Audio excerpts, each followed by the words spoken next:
तो फ्रेंड्स, आज हम पिछली वीडियो की तरह ही हम ग्रुप पॉलिसी की नए वीडियो लेकर आए हैं। तो यहाँ पर मैंने आपको समझाया था कि ग्रुप पॉलिसी की जो सिस्टम होती है वो हमारे कंप्यूटर के अंदर बहुत ही इम्पोर्टेंट होती है, क्योंकि हमारी जो कंप्यूटर का ये जो टॉपिक होता है ये ग्रुप पॉलिसी, इसलिए क्योंकि मैंने कह दिया था कंट्रोल पैनल की प्लेलिस्ट की जो वीडियो बनानी थी। तो मैंने जो कंट्रोल पैनल का जो यहाँ पर एक सीरीज बना कर रखी है पहले से, उसमें कह दिया था आपको कि मैं ग्रुप पॉलिसी का वीडियो लास्ट में लेकर आऊँगा मैं। तो अभी तो मैंने बहुत सारी यहाँ पर ग्रुप पॉलिसी का यहाँ पर वीडियो बना कर रखा है, आप देख सकते हो यहाँ पर। ओके, तो कंप्यूटर जो होता है हमारा, वो बेसिक सिक्योरिटी के साथ साथ एडवांस सिक्योरिटी की बहुत उसकी ज़रूरत होती है यहाँ पर। तो हमारा जो कंप्यूटर होता है वो ग्रुप पॉलिसी का यहाँ पर क्यों यूज़ होता है, क्योंकि बेसिक जो हमारा स्टार्ट होता है यहाँ पर, कोई भी कंप्यूटर हो हमारा, उसके अंदर कहीं ना कहीं हमें ग्रुप पॉलिसी से और ज़्यादा हमें सिक्योरिटी मिलती है। किसको एक्सेस कितना देना है, कितना यहाँ पर हमें इस तरह की हमें सिक्योरिटी सेटअप करनी है। तो यहाँ पर जो ग्रुप पॉलिसी होती है, मैंने आपको पिछले बहुत सारी वीडियो के अंदर बताया था। तो मेरे पिछली वीडियो देखने के बाद ही वीडियो देखे तभी आपको पता चलेगा, वरना आपको पता नहीं चलेगा। तो ये जो वीडियो समझ में नहीं आती है तो समझ लो कि आपने मेरी कुछ पिछली वीडियो देखी नहीं होगी। तो पार्ट वाइज मेरी वीडियो देखिए ग्रुप पॉलिसी की, मैंने पार्ट वाइज बना कर रखी है मेरी प्लेलिस्ट के अंदर। आप देख सकते हैं कि ग्रुप पॉलिसी करके प्लेलिस्ट है, और उस प्लेलिस्ट में वन बाय वन आप देखिए। तो मैंने ग्रुप पॉलिसी का प्रैक्टिकल भी करके बताया था, आज भी मैं प्रैक्टिकल करके बताऊंगा यहाँ पर। तो मैंने बहुत कुछ पढ़ा लिया है यहाँ पर आपको ग्रुप पॉलिसी के अंदर। तो ग्रुप पॉलिसी हमारी दो पार्ट के अंदर डिवाइड होती है यहाँ पर, कंप्यूटर कॉन्फ़िगरेशन और यूज़र कॉन्फ़िगरेशन, दो पार्ट में होती है। तो यहाँ पर जो ग्रुप पॉलिसी ओपन करनी है हमें, जो ओपन करनी है वो विंडो बटन और आर बटन प्रेस करके हमें gpedit.msc लिखना है यहाँ पर। gpedit.msc से हमारा ग्रुप पॉलिसी एडिटर जो सॉफ्टवेयर होता है, मतलब उसका जो मेन विंडो होता है, वो ओपन हो जाता है यहाँ पर। तो यहाँ पर हमने डिप्लॉय प्रिंटर, सिक्योरिटी सेटिंग्स, कुछ स्क्रिप्ट, लॉगिन शटडाउन स्क्रिप्टिंग और कुछ एनआरपी नेम रिजोल्यूशन पॉलिसीज वगैरह मैंने आपको समझाया था। लेकिन बात कर लेते हैं यहाँ पर कंप्यूटर कॉन्फ़िगरेशन और यूज़र कॉन्फ़िगरेशन की। तो यहाँ पर बहुत सारे यहाँ पर अलग अलग पार्ट होते हैं। यहाँ पर कंप्यूटर कॉन्फ़िगरेशन की कुछ पॉलिसीज अलग होती है, जिससे यूज़र की कुछ यहाँ पर कॉन्फ़िगरेशन अलग अलग होती है। तो हर कंप्यूटर के पीछे कहीं ना कहीं उसकी जो मेथड जो होती है पॉलिसीज की, तो हम पहले से यहाँ पर देख सकते हो कि कोई ना कोई कंप्यूटर जो होता है हमारा, वो सिक्योरिटी के साथ ही हमें रखना होता है। तो हमारा जो कंप्यूटर जो है वो एडमिनिस्ट्रेटिव टेम्पलेट्स के बारे में अभी मैं समझाऊंगा। तो पहले मैं आपको समझाना देना चाहता हूँ कि जो पॉलिसीज़ वगैरह होती है वो एडमिनिस्ट्रेटिव टेम्पलेट्स में अभी तो क्लियर करूँगा छोटा सा अभी। लेकिन जो मेन हमारी जो सीखना है वो मैंने पिछली वीडियो में बताया था आपको। तो कंप्यूटर का जो मेन जो सॉफ्टवेयर सेटिंग्स वगैरह क्यों होता है, खाली यहाँ पर क्यों होता है, यहाँ पर विंडोज स्टार्टअप के अंदर ये एनआरपी क्यों होता है, पिछली वीडियो देख लिया आप। यहाँ पर स्क्रिप्ट क्या होती है, डिप्लॉय कुछ प्रिंटर्स वगैरह होते हैं, यहाँ पर कुछ सिक्योरिटी सेटिंग्स वगैरह होती है, यहाँ पर अकाउंट पॉलिसीज, लोकल पॉलिसीज वगैरह, फिर विंडोज़ फायरवॉल करके यहाँ पर देख सकते हो, फिर ऑडिट पॉलिसीज वगैरह। फिर यहाँ पर यूज़र राइट असाइनमेंट क्या होता है यहाँ पर वो भी समझा दिया था मैंने आपको। सिक्योरिटी कुछ ऑप्शंस वगैरह में समझा दिया था आपको। तो यहाँ पर हर सिक्योरिटी की जो यहाँ पर ऑप्शंस वगैरह होती है वो किस तरह से काम होती है, यहाँ पर कहाँ कहाँ इसका यूज़ होता है यहाँ पर, तो ये बहुत ही इंपॉर्टेंट वगैरह है यहाँ पर। ओके, लेकिन अभी सिक्योरिटी पॉलिसीज़ का यहाँ पर सिक्योरिटी ऑप्शंस का बात करते हैं। यहाँ पर वो इम्पोर्टेंट ये है कि यहाँ पर सिक्योरिटी ऑप्शंस के अंदर कौन कौन सी हमें अभी और सेटिंग्स करनी होती है यहाँ पर। तो थोड़ा सिक्योरिटी ऑप्शंस के बारे में आपको समझाया था, लेकिन आज हम कुछ डीपली हमें समझना है यहाँ पर पॉलिसीज़ के बारे में। तो डोमेन दिस, यदि ये जो है ये डोमेन कंट्रोलर अलाउ का देख देख सकते हैं यहाँ पर। तो ये जो जो डोमेन कंट्रोल का काम होता है वो बेसिकली यहाँ पर ये देख सकते हो कि डोमेन कुछ कंट्रोलर्स LMP करके यहाँ पर देख सकते हो, यहाँ पर रिक्वायरमेंट वगैरह। तो ये जो डोमेन है वो सर्वर के अंदर ही हमें काम आएगा। तो जब हम सर्वर की वीडियो हम स्टार्ट करेंगे तब हम पढ़ेंगे सर्वर के बारे में, तब हम देखेंगे। अगर आपने ध्यान से देखा कि कंट्रोल अलर्ट डिलीट वो कब होता है कि अब अगर आपने कंप्यूटर को सर्वर के साथ कनेक्ट किया है तो ये बाय डिफ़ॉल्ट पॉलिसीज इनेबल होती है सर्वर के अंदर। ये कुछ नेटवर्क के एक्सेस करने की, तो ये भी यहाँ पर सर्वर के अंदर ही मैं पढ़ाऊँगा यहाँ पर कि हर यहाँ पर नेटवर्क जो होता है वो इम्पोर्टेंस होता है यहाँ पर। तो आपके कंप्यूटर के अंदर मैं आपको समझाऊंगा यहाँ पर कुछ किस तरह से नेटवर्क के कुछ सिस्टम को, फिर कुछ डोमेन है, डोमेन कंट्रोलर, कुछ ऑडिट पॉलिसीज़ के बाद यहाँ पर बहुत ही यहाँ पर हमें यूज़ करने को मिलता है यहाँ पर। फिर यहाँ पर हमारा जो कुछ डिवाइसेस वगैरह होती है उसकी भी यहाँ पर कुछ नेटवर्क के और कुछ सिक्योरिटीज़ के लिए हमें यूज़ करना होता है। तो चलिए हम स्टार्ट करते हैं।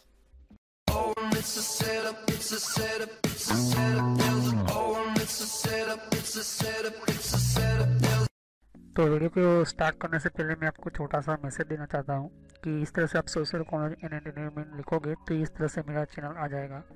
इस पर क्लिक करने से आप मेरे चैनल के ऊपर पहुँच जाओगे। अगर आप मोबाइल यूज़ करते हो यूट्यूब पर आप लिखोगे तो आपको इस तरह से लिखना है। और बहुत मेरे प्लेलिस्ट के अंदर मैंने अलग अलग कोर्सेज बना कर रखे हुए हैं, तो आपको बेसिक नॉलेज पहले स्टार्ट कीजिए, उसके बाद ही ये अलग अलग डिफरेंट कोर्सेज को ज्वाइन कीजिए। तो मेरी सभी वीडियो पार्ट वाइज होती हैं यहाँ पर। Social college and entertainment channel, ये जो चैनल है मेरा, ये आपको फ्री में और एडवांस लेवल पर सिखाने के लिए बहुत आपको हेल्पफुल रहेगा। और कोई भी प्रॉब्लम है तो आप मुझे कमेंट कर सकते हैं यहाँ पर। और यहाँ पर आप देख सकते हो कि जितने भी हमारे नए नए वीडियो होते हैं, तो अगर आपको नई नोटिफिकेशन मिले, आपको पता चले कि नई वीडियो कौन सी आई है, तो आप सब्सक्राइब कीजिए जिससे कि आपको नया, और साइड पर बेल आइकॉन होता है इसके ऊपर क्लिक कीजिए, तो इससे आपको पता चलेगा कि नया वीडियो मेरा कौन सा है। तो चलिए हम वीडियो को कंटिन्यू करते हैं। तो आप देख सकते हो कि यहाँ पर हमारा कंप्यूटर का सिक्योरिटी ऑप्शंस क्यों देते हैं यहाँ पर कि कोई ऐसा अकाउंट हो या तो कोई ऐसा नेटवर्क हो, कोई ऐसा डिवाइसेस हो या तो कोई ऐसा सर्वर की नेटवर्क के अंदर हो, तो ये जो बहुत सारी उसके साथ रिस्क भी बढ़ते हैं यहाँ पर। तो वो कौन कौन से रिस्क है? तो पहला रिस्क है कि हमारे नेटवर्क के अंदर अनऑथोराइज कोई डिवाइस है, जैसे कि USB पेन ड्राइव वगैरह, यहाँ पर कुछ ऐसे, तो वो डिवाइसेस हमारे रिस्क बन जाता है। दूसरा कि यहाँ पर हमारा जो नेटवर्क होता है उसके अंदर कोई यहाँ पर फ्रेंड्स को आपने किसी अपने कंप्यूटर को यूज़ करने दिया कंपनी के अंदर या तो फिर किसी और को, तो वो जो फाइल जो होती है उसने शायद करप्ट कर दी हो या तो फिर बगा यहाँ पर अपना जो बिगाड़ दिया हो यहाँ पर। तो ऐसे में क्या होता है कि प्रॉब्लम होती है यहाँ पर हमारे सिस्टम के अंदर। तो ये जो सिस्टम वगैरह बहुत सारी चीज़ें हमें संभालनी होती है। तीसरा कि हमारा जो डोमेन होता है, हमारा कंप्यूटर का जो सर्वर का जो मेन डोमेन होता है, वो कहीं ना कहीं हमारे इस सिस्टम के साथ लोकल ग्रुप पॉलिसी के साथ जॉइंट होता है यहाँ पर। तो ये जो लोकल ग्रुप पॉलिसी का जो डोमेन जो होता है, डोमेन तो एक ही होता है लेकिन उसके अंदर जो हम जो पॉलिसी क्रिएट करते हैं या फिर हम पॉलिसीज को कॉन्फ़िगर करते हैं, तो ये जो एक्सेस जो होता है क्लाइंट कंप्यूटर का वो हमें नहीं मिलता है। लेकिन सर्वर के हिसाब से अगर आपने कोई ऐसा डोमेन का जो कुछ यहाँ पर पॉलिसी ऐसी रखी है जो जानता है कि उस पॉलिसी को आपने रखी नहीं है, तो फिर भी वो पॉलिसी का मिस यूज़ करके आपका कंप्यूटर का डैमेज कर सकता है। तो हर पॉलिसीज के अंदर नेटवर्क का भी यहाँ पर ध्यान रखा जाता है कि नेटवर्क की कोई ऐसी यहाँ पर सिक्योरिटी है जो वीकनेस होती है यहाँ पर उसकी हमारे कंप्यूटर के अंदर। फिर कुछ ऐसे मालवेयर, ट्रोजन्स, कुछ ऐसे वायरसेस होते हैं यहाँ पर जो हमारे नेटवर्क के अंदर अटैच कर लेते हैं यहाँ पर। तो नेटवर्क स्कैन करके पूरा हमारे सिस्टम के अंदर क्या कर देते हैं, वो प्रॉब्लम करते हैं यहाँ पर। तो यहाँ पर देख सकते हो कि यहाँ पर कुछ हमारा विंडोज़ फायरवॉल वगैरह होते हैं यहाँ पर। तो विंडोज़ फायरवॉल वो होता है कि हमारा, मैंने पहले ही इसके ऊपर वीडियो बनाकर रखी है यहाँ पर, तो एक सिक्योरिटी गार्ड की तरह यहाँ पर काम करता है। तो विंडोज़ फायरवॉल का रूल आप क्रिएट करना चाहते हो तो वही सेम ही है, यहाँ पर कुछ चेंजिंग करने की ज़रूरत नहीं, लेकिन ये पॉलिसीज़ के अंदर है यहाँ पर। ओके, तो आप पॉलिसी के अंदर आप देख सकते हो कि यहाँ पर एक फायरवॉल करके यहाँ पर एक हमें और फैसिलिटीज दी थी यहाँ पर विंडोज ऑपरेटिंग सिस्टम देख सकते हो यहाँ पर। तो इसके लिए भी मैंने वीडियो बना कर रखी है यहाँ पर पहले से ही, फायरवॉल करके अलग से यहाँ पर प्लेलिस्ट बना कर रखी किससे कॉन्फ़िगर करना है। और यहाँ पर मैंने और भी समझाया था कि फायरवॉल दो टाइप के होते हैं, एक हार्डवेयर बेस्ड फायरवॉल और ये सॉफ्टवेयर बेस्ड फायरवॉल। तो अभी जो देख रहे हो आप ये सॉफ्टवेयर बेस्ड फायरवॉल है।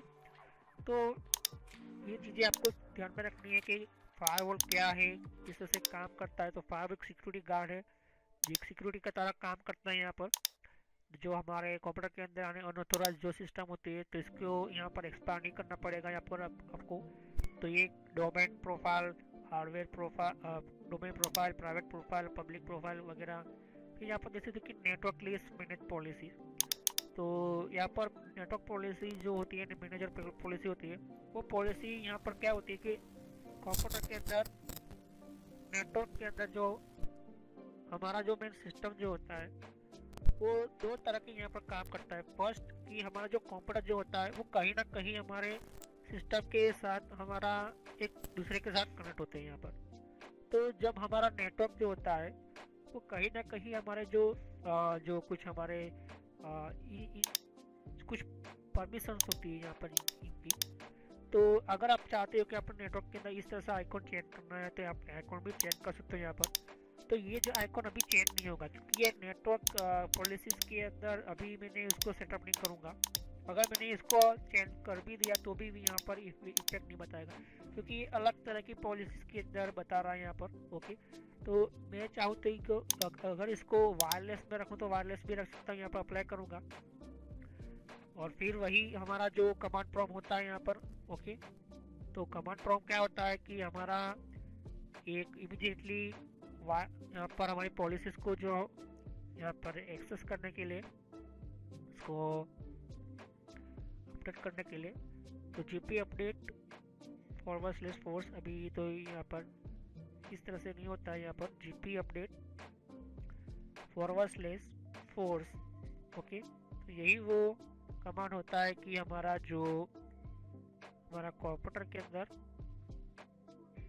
एक अपडेट करने का यहाँ पर अच्छा मेथड होता है। देख सकते हैं कि मेरी पॉलिसी अपडेट हो रही है लेकिन फिर भी यहाँ पर कुछ चेंजिंग नहीं होगा क्योंकि ये अलग तरह की पॉलिसी है यहाँ पर। ओके, तो बेसिकली जो हर नेटवर्क के पीछे उसका कहीं ना कहीं यहाँ पर आप देख सकते हो कि कोई अगर आप वायरलेस का आप कोई नेटवर्क यूज़ कर रहे हो, वायरलेस का सिस्टम कोई यूज़ कर रहे हो तो यहाँ पर उसका आइकॉन अलग होगा यहाँ पर। ओके, तो यहाँ पर ये बहुत सारी चीज़ें होती हैं यहाँ पर, मैं इसकी भी बात करूँगा यहाँ पर कंप्यूटर के अंदर। ओके, तो अगर आपको रखना है तो आप कर सकते हो यहाँ पर। मैं अभी तो नॉट कॉन्फ़िगर रखा हूँ यहाँ पर, इसको ये रखूँगा मैं क्योंकि ये जो हमें नेटवर्क में पढ़ने में मज़ा आएगा क्योंकि अभी आपको पता नहीं चलेगा क्योंकि आपने नेटवर्क के बारे में अभी पढ़ा ही नहीं है। तो नेटवर्क की मैं वीडियो जल्द से जल्द लेकर आऊँगा यहाँ पर, इसकी अलग से प्लेलिस्ट बनाऊँगा आपके लिए। तो पहले मैंने आपको बता देता हूँ कि यहाँ पर नेटवर्क का जो है मैं अभी 1 या 2 दिन के अंदर मैं लेकर आऊँगा आपके लिए नेटवर्क क्या होता है, नेटवर्क की किस सेटअप करना है। यहाँ पर अगर आपने देखा होगा कि मैंने आपको कंट्रोल पैनल की प्लेलिस्ट में अगर आपने नेटवर्क एंड सेंटर के बारे में पढ़ना चाहते हो तो पढ़ सकते हो यहाँ पर। तो ईथरनेट का ये कनेक्शन बता रहा है मेरे कंप्यूटर के अंदर। और भी यहाँ पर देखते हो कि यहाँ पर ऑल नेटवर्क प्रॉपर्टीज वगैरह उसकी भी यहाँ पर सिस्टम और मेथड होते हैं यहाँ पर। तो कुछ यहाँ पर ऐसे भी यहाँ पर आपको कंप्यूटर के सिस्टम मिल जाएंगे यहाँ पर। ओके, तो बात शॉर्ट में कुल मिलाकर यही है कि जब तक आप अपना कंप्यूटर का नेटवर्क क्लियर नहीं करोगे तब तक ये आपको पॉलिसीज पता नहीं चलेगी।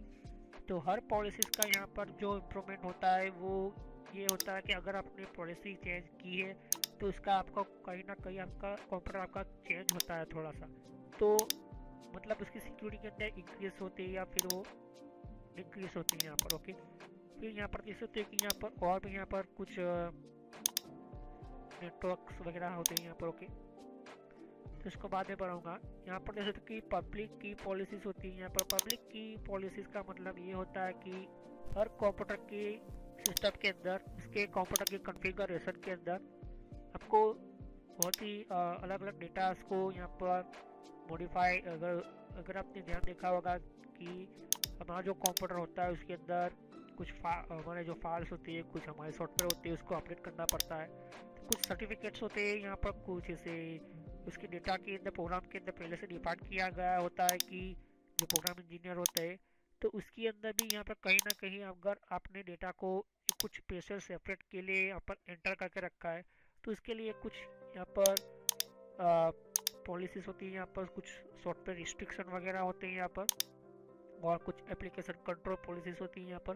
तो अभी तो ये आपको मैं बाद में बताऊंगा। देख सकते हो कि यहाँ पर आईपी सिक्योरिटी, ये जो पॉलिसीज है बहुत ही इम्पोर्टेंट है।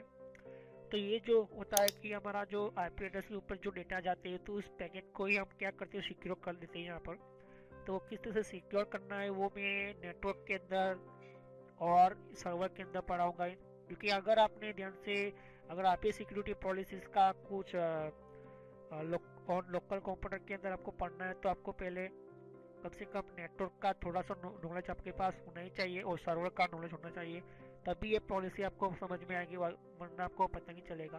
तो थोड़ा सा मैं आपको नॉलेज दे देता हूँ कि जो हमारे कंप्यूटर के अंदर जो डेटा जाते हैं यहाँ से हमारा, और जो भी कंप्यूटर के डेटा हमारे कंप्यूटर के अंदर जो नेटवर्क से हमारे अंदर आते हैं, तो एक्चुअली उस पैकेज को ही उस आईपी एड्रेस के थ्रू हम क्या कर लेते हैं, सिक्योर कर देते हैं यहाँ पर। तो वो पैकेज जो किस तरह से सिक्योर करना है, उसके लिए कौन सा रूल क्रिएट करना होता है, और उसके अंदर कौन कौन से यहाँ पर अलग से यहाँ पर हमें डिफाइन करना होता है प्रोटोकॉल्स को, यहाँ पर कुछ हमारे आईपी एड्रेसेस को।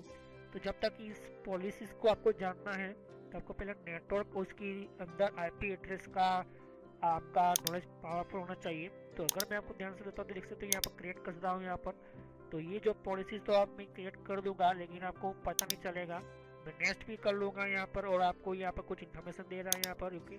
तो ये जो सिक्योर करने के लिए होता है कनेक्शन और कुछ डेटा वगैरह हमारे, तो ये जो विंडोज़ 2003 से शुरुआत हुई थी, क्योंकि यहाँ पर जो हैकिंग विदा होने लगी थी, यहाँ पर देख सकते हो कि वो बैकग्राउंड साइड मेरी कुछ सेटअप हो चुका है यहाँ पर, देख सकते हो यहाँ पर। तो इसका कोई मतलब नहीं, क्योंकि जब तक कि आप अपने कंप्यूटर के अंदर आपको ध्यान से समझेंगे नहीं, तो मैं डिलीट करूँगा यहाँ पर, कोई चेंज नहीं करूँगा।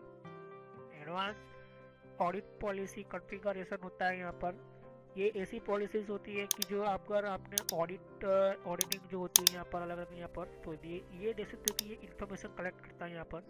एप्लीकेशन के अंदर मैं बताना चाहता था, लेकिन एप्लीकेशन जो होती है वो भी मैं आपको यहाँ पर एक सर्वर के अंदर ही बताऊँगा यहाँ पर। और भी यहाँ पर देख सकते हो कि बहुत सारे अलग अलग यहाँ पर आपको ऑप्शंस मिलते हैं यहाँ पर। तो हर पॉलिसीज के पीछे अपनी अपनी कुछ यहाँ पर देख सकते हो कि इसके अंदर भी आप रूल क्रिएट कर सकते हो, बिफोर यू बिगिनिंग बता रहा है यहाँ पर, ओके। तो ये जो होता है वो किस से होता है वो भी समझाऊंगा, क्योंकि ये सर्वर के ऊपर ही काम करेगा। विंडोज इंस्टॉल के लिए कुछ यहाँ पर कुछ ऐसा पॉलिसीज अगर आपको रखना है, जो कोई इंस्टॉल करता है या तो फिर अनइंस्टॉल करता है, तो उस टाइम पर क्या होना चाहिए, या तो फिर किस तरह से आपको एप्लीकेशन को रिस्ट्रिक्शन करना है। कुछ यहाँ पर स्क्रिप्ट वगैरह आप जानते हो, फिर यहाँ पर कुछ बैकग्राउंड ऐप, कुछ यहाँ पर ऐसे पैकेज देख सकते हैं यहाँ पर कि एक ऑडिटिंग होता है यहाँ पर।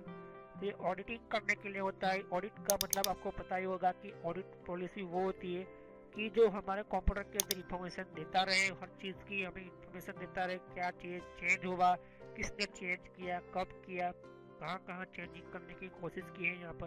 तो अगर कोई अनऑथोराइज जो यूज़र होता है कोई एक्सेस करने की कोशिश करेगा, तो हमारा सिस्टम जो है अलर्ट करेगा, हमें बताएगा यहाँ पर, ओके। तो ये चीज़ें ऑडिटिंग पॉलिसी में होती है यहाँ पर। और ऑडिट पॉलिसी की इंफॉर्मेशन कहाँ स्टोर होती है, इवेंट व्यूअर के अंदर, ओके। तो कंट्रोल पैनल की प्लेलिस्ट में जाइए आप, और इवेंट व्यूअर के बारे में आप समझे कि इवेंट व्यूअर क्या होता है।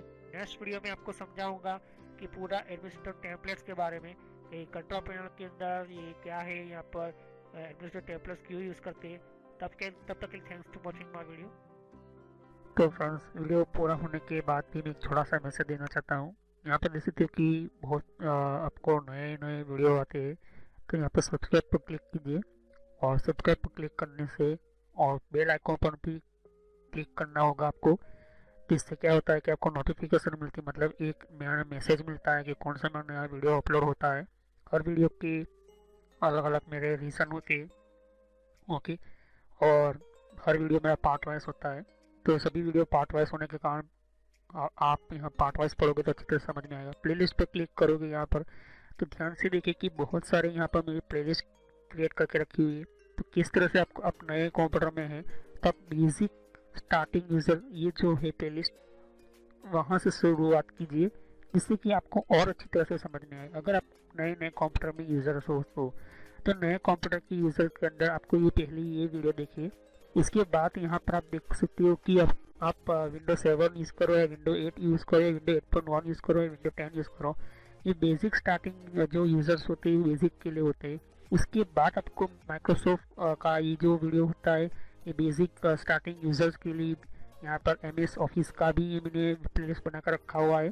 तो माइक्रोसॉफ्ट जो बेसिक कंप्यूटर लोगों को पढ़ाने वाला होता है, यहाँ पर लोग कंप्यूटर का बहुत ही यूज़ होने वाला होता है, इसके लिए होता है। अब उसके बाद पढ़ने के बाद सॉफ्टवेयर पढ़िए। सॉफ्टवेयर की प्लेलिस्ट अलग अलग मैंने बना कर रखी है। साथ ही मैंने कंप्यूटर हार्डवेयर का भी मैंने वीडियो बना कर रखा हुआ है। कंप्यूटर हार्डवेयर का भी मैंने बना कर रखा है यहाँ पर अलग से प्लेलिस्ट। तो यहाँ पर देख सकते हो कि सॉफ्टवेयर जो है यहाँ पर सॉफ्टवेयर का भी मैंने अलग से प्लेलिस्ट बना कर रखा हुआ है। तो पहले आप बेसिक से शुरुआत कीजिए। तो बेसिक में माइक्रोसॉफ्ट का किस तरह से कितने टाइप की सॉफ्टवेयर होती है उसकी भी मैंने यहाँ पर वीडियो बनाकर रखी हुई है, वो प्लेलिस्ट बनाकर रखी हुई है यहाँ पर। ओके, और यहाँ पर फिर वेबसाइट को किस तरह से यूज़ करना, जैसे कि वेबसाइट कौन कौन सी होती है, ईमेल की कितने टाइप की सेटिंग्स होती है, ईमेल कौन कौन सी होती है, फेसबुक क्या होता है। तो ये जो मिक्स में है, लेकिन अगर आप चाहते हो कि अलग अलग कैटेगरी वाइज तो आपको यहाँ पर फेसबुक की अलग प्लेलिस्ट मिल जाएगी, जीमेल की अलग से प्लेलिस्ट मिल जाएगी। तो फेसबुक लोग इस्तेमाल करें फिर भी उनके फेसबुक अकाउंट हैक होते हैं। और कंट्रोल पैनल भी ये भी बहुत बड़ा इम्पोर्टेंट टॉपिक है। कंट्रोल पैनल का ये भी बहुत ही इम्पोर्टेंट सिस्टम है। अगर आप ये कंट्रोल पैनल नहीं पढ़ते हो तो आपका 50% कंप्यूटर जो 50% जो कंप्यूटर का जो पूरा कंट्रोल होता है वो कंट्रोल पैनल के अंदर ही होता है। तो ये कंट्रोल पैनल आप पढ़े, वो सभी वीडियो पार्ट वाइज ही है। और यहाँ पर आप देख सकते हो कि और भी बहुत कुछ प्लेलिस्ट आपको मिलेगी। तो पहले आप बेसिक से शुरुआत कीजिए, बेसिक माइक्रोसॉफ्ट से, फिर उसके बाद आप हार्डवेयर पढ़े। और ये जो मैंने अभी प्लेलिस्ट अभी ओपन कर रही है यहाँ पर हो रही है, यहाँ पर ये जो है नेटवर्क का वीडियो है, ये नेटवर्क के सभी प्लेलिस्ट है।